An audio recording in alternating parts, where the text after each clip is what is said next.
अंदर, पिछली वीडियोस के अंदर बहुत ज्यादा कमेंट आए कि भाई आप क्या करो, आपकी जो बाइक है उसे रोड रोलर के नीचे दो और उसकी चटनी बना दो। जी हाँ गाइस, बहुत सारे कमेंट आए थे, जिसको पता है उसको पता है, ठीक है। तो आपको ही बताया कि आगे वीडियो के अंदर क्या होने वाला है। लेकिन गाइस उससे पहले एक कमाल का सीक्रेट मैं आपको बताता हूँ। जी हाँ गाइस, वो सीक्रेट ये है कि YouTube पर सब्सक्राइब करने के पैसे नहीं लगते, वो बिल्कुल फ्री है। जी हाँ गाइस, पता नहीं है कि आपको, तो कर दो ना यार सब्सक्राइब, क्यों इतने कंजूस।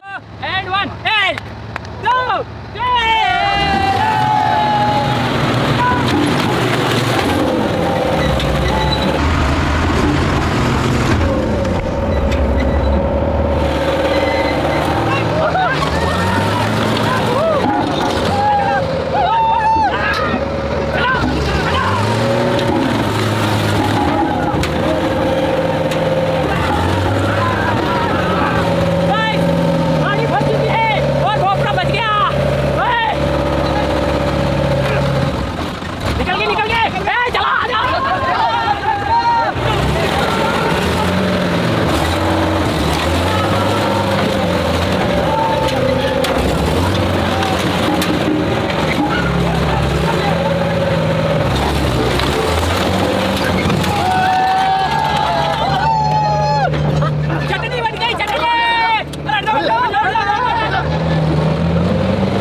भाई यार इतना खतरनाक तबाही होगी देखो गाड़ी की। इंजन पूरा आ गया। एक काम करते हैं, ओए एक बार और हम देते हैं।